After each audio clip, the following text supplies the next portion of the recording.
Bill Toney's game show. Alright, so like I said the other day when I made the unboxing video, I'm going to put a solid state drive in here, and I wanted to show everybody, how it could be done. I got all the stuff I'm going to need here. I got my Mushkin Echo 2 512 gig solid state drive. This one was only a 119 at Newegg.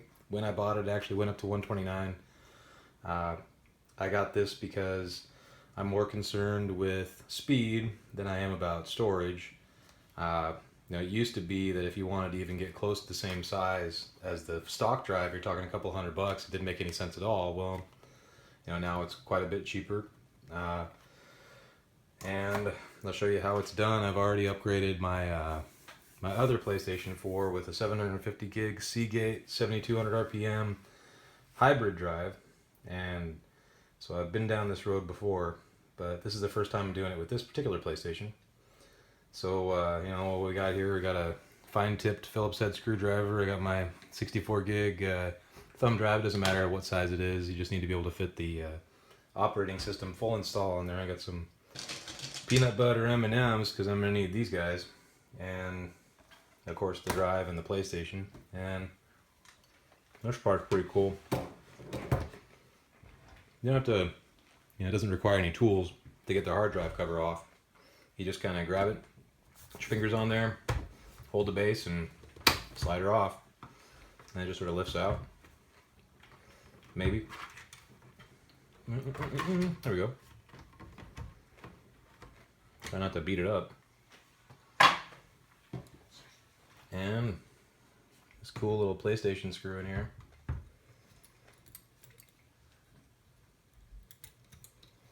It's got those iconic shapes on there, those PlayStation shapes. Oh, there we go. Scrape up my nice gold PlayStation 4 right in front of everybody on the internet. That's what I wanted to do today.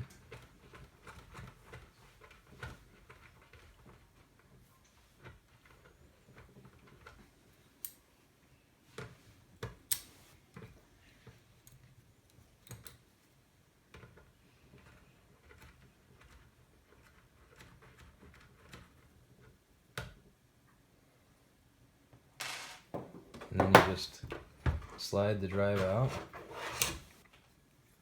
Got your basic 500 gigabyte laptop hard drive here. And we're gonna unscrew these guys on the side.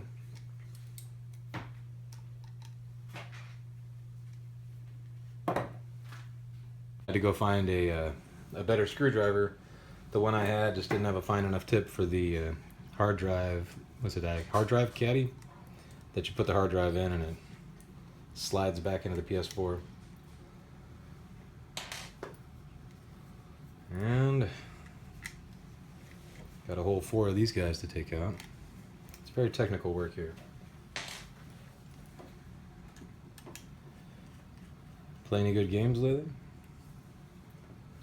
So I decided to put this SSD in here, and I was Googling it, seeing like what sort of improvements, in more recent games like that it makes for performance for loading and everything. And it's a Toshiba. This one is a Toshiba. It is not a Samsung like the previous hard drive I pulled out of my other PS4. So this guy's, he's a Toshiba, all right. I'm gonna set that aside now. I got 2 of these guys. I could make a nice striped RAID array of 500 gigabyte hard drives for my computer when I'm all done with this. I don't know what I'd do with it. Anyways, trying to find information about these solid state drives, and there's lots of people on the internet talking about how it doesn't make any sense. Don't do it. It's only got SATA 2. It doesn't have SATA 3. Ignoring a lot of the benefits of a SATA hard drive, or benefits of an SSD, like seek time. It's not just about that SATA 3. It's not about raw through output. Get the orientation right here. I guess it only goes in one way, doesn't it? It's gonna go like so.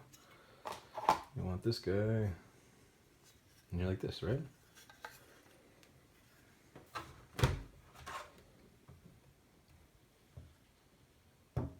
Yep.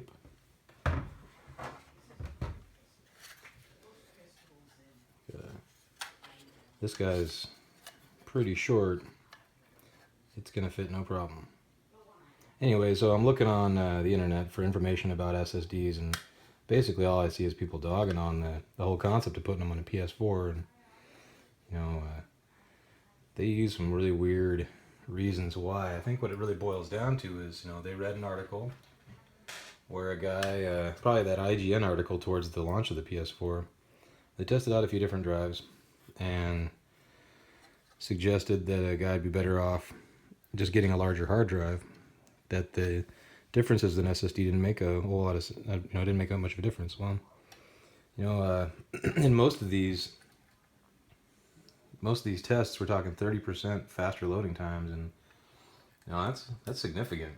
If your dingling was 30% longer, your girlfriend would notice, right?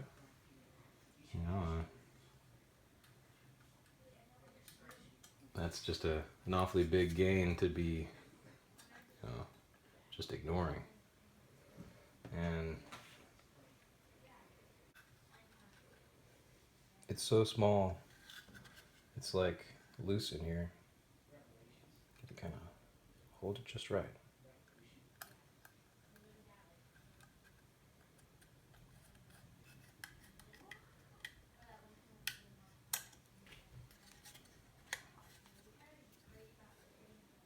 Okay.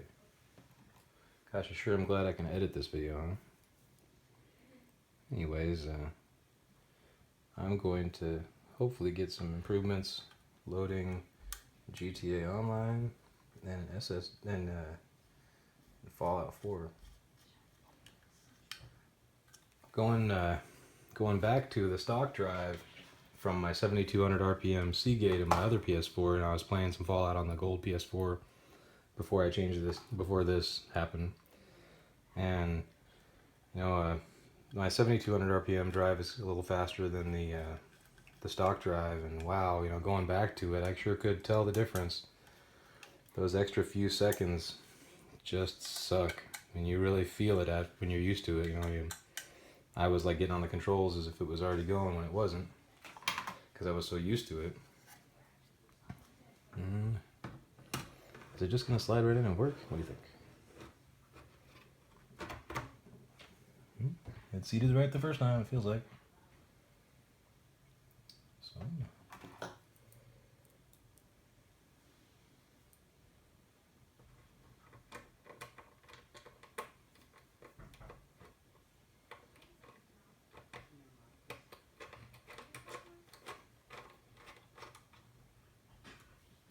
Got a visitor, I get to stop again. The SSD is in, and it was easy. It slid right in the first time. So that's about how much effort it takes to change out the hard drive on your PS4 and squish it back together. And I don't know for sure, but I think I might be one of the only guys around with the SSD in his gold PS4. I'm going to go install the operating system on it and then spend the next, 12, 14 hours installing GTA Online. Alright, y'all on the internet have a good day, and I'll see you later.